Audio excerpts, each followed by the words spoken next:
നെടുമ്പാശ്ശേരി മേക്കാട് കാരക്കാട്ടുകുന്ന് സ്വദേശി ഏലിയാസിനെയാണ് ഇന്നലെ കൃഷ്ണഗിരിയിൽ വെച്ച് തമിഴ്നാട് കൃഷ്ണഗിരിയിൽ വെച്ച് ബൈക്കിലെത്തിയ ഒരാൾ കുത്തി കൊലപ്പെടുത്തിയത്.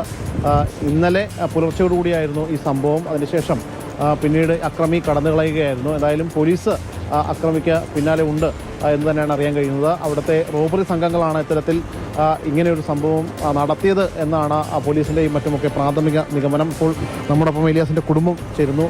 എപ്പോഴായിരുന്നു ചേട്ടൻ പോയത്? ചേട്ടൻ പോയിട്ട് ഒരു മാസത്തിന് മേലെയായി.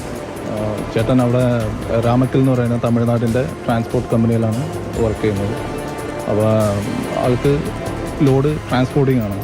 അപ്പോൾ ലോഡ് ഇപ്പോൾ നിലവിൽ കിട്ടിയ വിവരം അനുസരിച്ചിട്ട് ഈ ഇലക്ട്രോണിക്സിൻ്റെ ഐറ്റംസ് ചെന്നൈയിൽ നിന്ന് ബാംഗ്ലൂരിലേക്ക് കൊണ്ടുപോകുന്ന വഴിക്കാണ് ഇത് സംഭവിച്ചത്.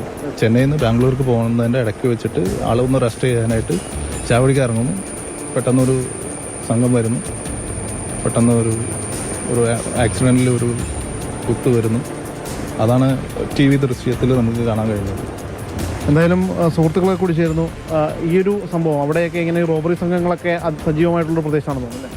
ഇപ്പോൾ ഇവിടുത്തെ ലോറിക്കാരും മറ്റുള്ളവരൊക്കെ പറ്റി അന്വേഷിച്ച് കഴിഞ്ഞപ്പോൾ നമുക്കറിയാൻ കഴിഞ്ഞത് ആ ഭാഗത്ത് ഇങ്ങനെ വാഹനങ്ങൾ തിരിച്ചു വരും, അവരുടെ കയ്യിൽ പൈസ ഉണ്ടാവാം, അതുപോലെ തന്നെ മെറ്റീരിയലുകൾ ഉണ്ടാവും.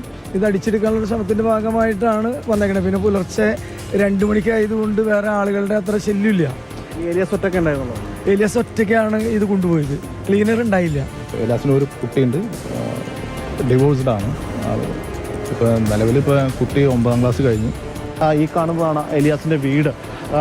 ഇന്ന് ഉച്ചയോടുകൂടി ഏലിയാസിൻ്റെ മൃതദേഹം വീട്ടിലേക്ക് എത്തിക്കും പോസ്റ്റ്മോർട്ടത്തിന് ശേഷം. അതിനുശേഷം നാളെ രാവിലെ 11 മണിക്കാണ് സംസ്കാര ചടങ്ങ്.